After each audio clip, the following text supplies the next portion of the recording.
kami memiliki kesimpulan yang pertama bahwa aset kripto adalah kekayaan menurut fikih.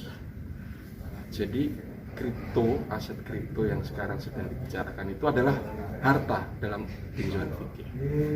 Pengertiannya adalah bahwa kalau harta ini dicuri, dia bisa disanksi pencurian. Kalau dirusak, dia harus mengganti. Itu pengertian harta.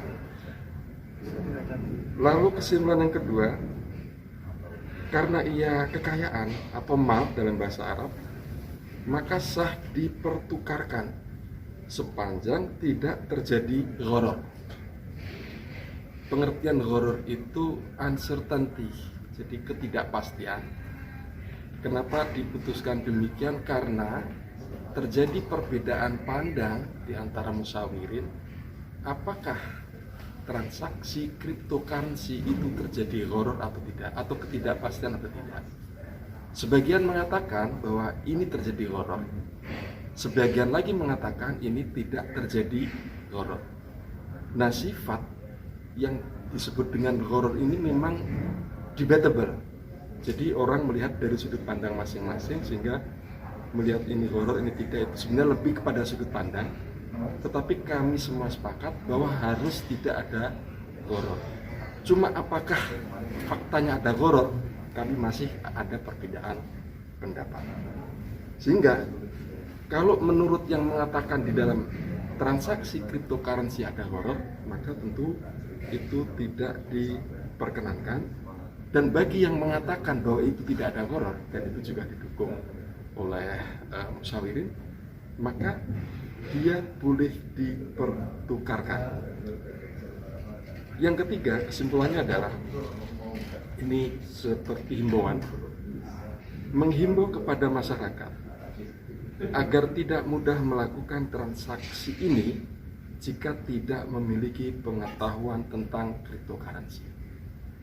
Karena setelah mendengar pemaparan, sangat mungkin karena seperti penjelasan itu bahwa cryptocurrency bisa dilakukan melalui broker-broker tersedia di aplikasi, semua orang itu bisa mengakses, maka kemungkinan kerawanan terjadinya transaksi-transaksi cryptocurrency itu justru tidak menguntungkan bagi masyarakat kita. Karena itu kalau memang masyarakat itu paham betul tentang cryptocurrency, maka it's okay bagi yang mengatakan tidak ada gharar.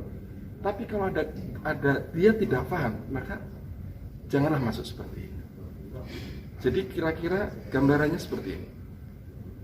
Karena dia itu sesuatu yang bebas, yang bisa diakses melalui HP, asal punya kuota, siapapun termasuk anak-anak. Bahkan dengan tingkat transaksi, nilai nominal transaksi yang tidak terlalu besar, itu bisa menjangkau banyak orang. Kalau ini terjadi, maka memang bisa justru tidak baik gitu ya bagi kita dalam melihat bahwa kemungkinan buruk itu bisa terjadi dalam kasus ketika mereka tidak terkontrol. Jadi ketiga ini lebih kepada himbauan agar mereka benar-benar berhati-hati. Kemudian yang keempat, ini juga rekomendasi, mendorong pemerintah agar membuat regulasi yang ketat untuk menghindari penyalahgunaan dan penipuan. Jadi kalau ini faktanya, cryptocurrency ini kan mau tidak mau tetap berjalan. Jadi sesuatu yang tak terhindarkan.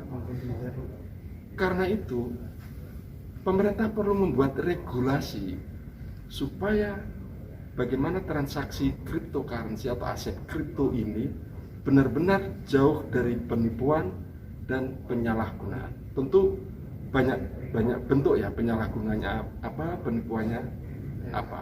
Termasuk juga rawan penipuan adalah yang model-model transaksi kripto menggunakan broker melalui aplikasi-aplikasi yang banyak tersebar, sehingga mestinya bukan hanya sekedar membuat regulasi, tetapi juga memberikan edukasi kepada masyarakat, mensosialisasikan apa sebenarnya cryptocurrency supaya orang tidak dengan mudah membuat atau bermain cryptocurrency. Dan tentu pemerintah harus punya perhatian yang besar terhadap bagaimana nanti ke depan perkembangan transaksi kripto.